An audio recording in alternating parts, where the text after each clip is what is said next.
Quelqu'un du dehors ne peut pas venir s'arroger ce titre, mais d'abord pour quelle raison? Puisqu'il n'y a aucun effet ni financier ni rien. Nous sommes tous ici des volontaires et pour venir se présenter comme membre du bureau politique ou membre du conseil national ou tout simplement membre du parti, comme si on avait quelque chose à gagner exactement.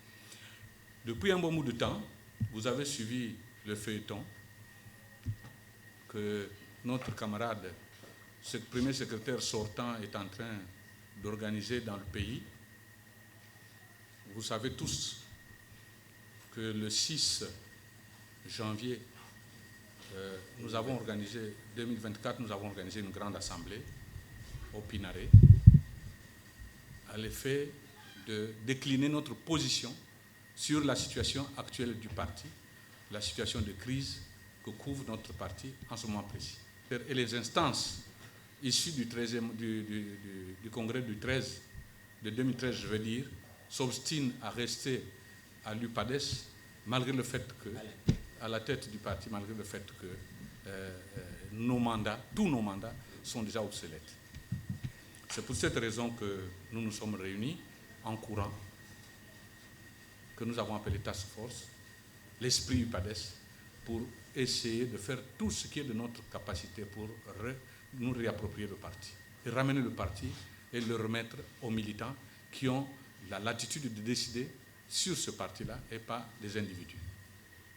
Depuis que la task force l'esprit UPADES a révélé aux militants et sympathisants du parti, aux autorités politico-administratives du pays, à l'opinion publique nationale et internationale que l'UPADES traverse une crise structurelle et institutionnelle profonde du fait de l'illégalité et l'illégitimité de ces instances dirigeantes depuis juin 2017, le premier secrétaire sortant panique et fait feu de tout bois, s'illustrant dans des sorties politiques malencontreuses qui le compromettent et le discréditent davantage aux yeux de l'opinion, dont la dernière est la stupide conférence de presse qu'il a organisée à Pointe-Noire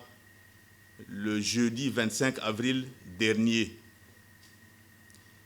À travers cette dernière conférence de presse, le premier secrétaire sortant a passé tout son temps à menacer les vaillants militants de l'UPADES, constitués en task force pour lui signifier sa dérive autoritaire et dictatoriale, ayant plongé le parti dans une crise politique profonde.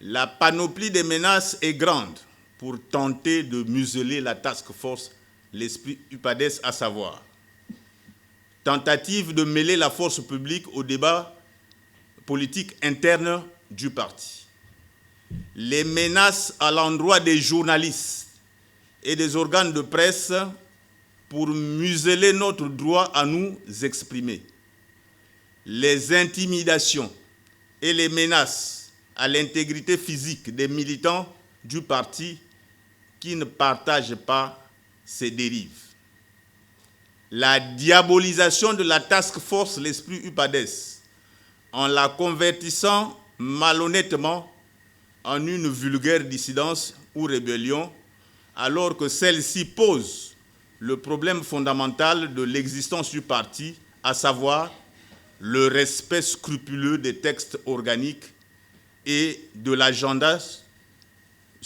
statutaire du parti qu'il foule volontairement et cyniquement aux pieds. Le premier secrétaire sortant s'obstine donc et s'acharne à coups de menaces et de postiches politiques, à éviter, voire à étouffer le débat politique interne né autour de la problématique principielle d'illégalité et d'illégitimité des instances du parti depuis juin 2017. Sous l'impulsion effrénée de la passion protectrice de ses avantages personnels acquis en 18 ans de bradage du parti, il se révèle au grand jour, sans fausse modestie, comme le plus grand commun diviseur de l'UPADES à travers sa politique d'exclusion instaurée en méthode d'inféodation, d'accaparement et de confiscation du parti. Au lieu de construire, d'unir, de rassembler, de multiplier, d'additionner, d'attirer, de discuter et d'apaiser, voire de fédérer toutes les sensibilités upadésiennes éparses, le premier secrétaire sortant, personnage politique atypique en régime démocratique, passe le clair de son temps à diviser, à désunir, à soustraire, à exclure, à museler, à démobiliser, à éloigner, à démolir pour régner, à sanctionner. Depuis 2013, tous ceux qui pensent autrement que lui sont systématiquement stigmatisés, neutralisés, écartés et inventés à créer un autre parti. Et invités à créer un autre parti, réduisant ainsi l'UPADES, ce parti de gouvernement, à une petite portion congrue, taillée sur les mesures de ses mensurations politiques.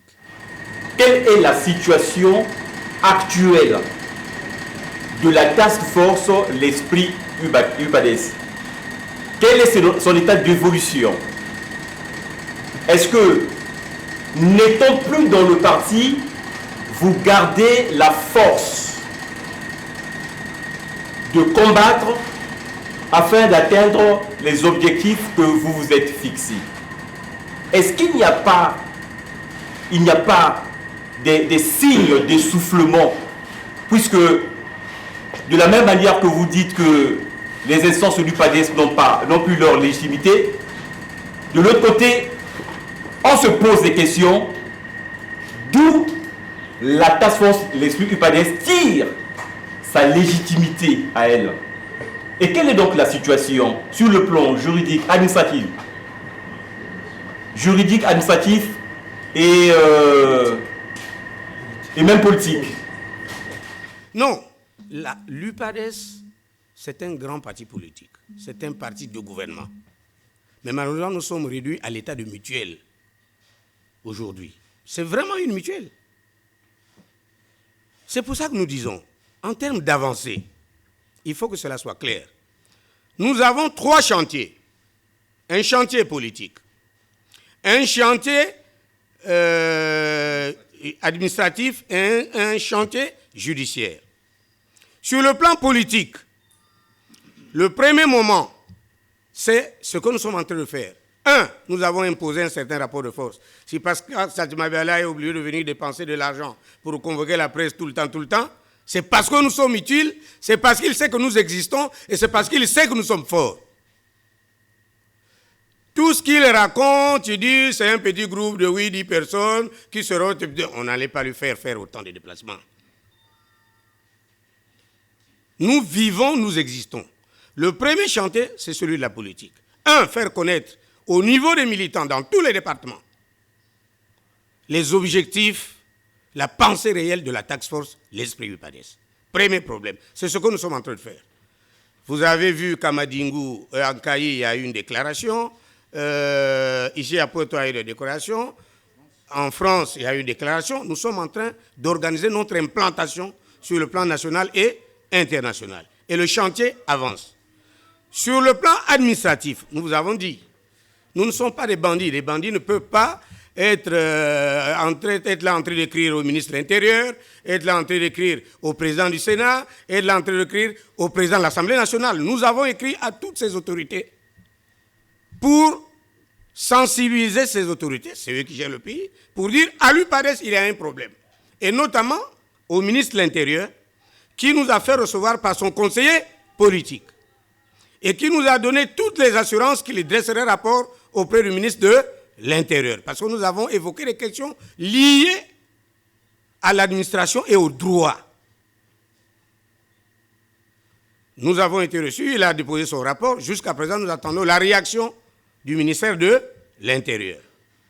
Au niveau du Sénat, effectivement, les courriers sont arrivés, nous avons les accusés de réception, mais le plus important pour nous, c'était de donner l'information.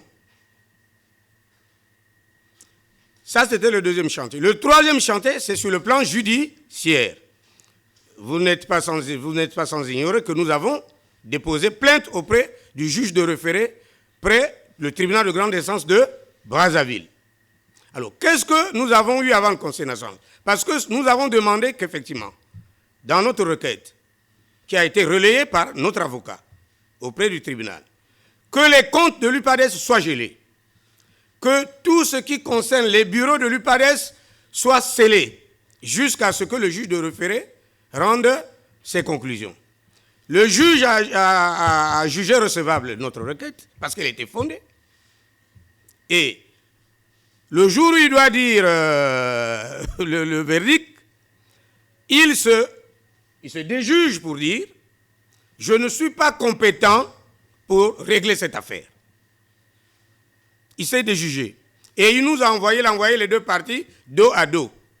Ce qui revenait à dire qu'avec notre avocat, nous avons interjecté appel auprès du juge de référé. Donc nous attendons que l'affaire soit enrôlée pour qu'elle passe à l'audience. Donc ce qui se passe chez nous à l'UPADES, c'est que nous avons une crise, un problème de principe politique. Vous savez qu'en démocratie, il y a ce qu'on appelle l'intangibilité des mandats. Un mandat en régime démocratique est intangible. On ne bouge pas. On ne dit pas non, je suis là, je n'ai pas d'argent pour faire les élections, donc je dois proroger. Ce n'est pas possible. On ne trouve pas de prétexte. Et c'est le problème que nous avons à l'UPADES. Et il date de 7 ans. Le mandat à l'UPADES est de 4 ans. Et les organes qui ont été élus en 2013 ont fini leur mandat en 2017. Et aujourd'hui, ça fait 7 ans qu'ils sont dans l'illégitimité et l'illégalité. Nous avons dit, nous ne reconnaissons plus les organes de l'UPADES issus du congrès de 2013. Ils ont perdu leur légalité et leur légitimité. Ça veut dire quoi? Ça veut dire que tous les actes qui ont été posés après juin 2017, en réalité, sont des actes illégaux et qui ne nous engagent pas. Le Conseil national qui venait d'être tenu, nous ne le reconnaissons pas, parce que ceux qui l'animent n'ont plus le mandat, n'ont plus la légitimité. Donc là où nous sommes là, nous ne nous considérons pas comme des gens sanctionnés. Nous sommes des militants de l'UPADES et nous parlons à ce titre-là.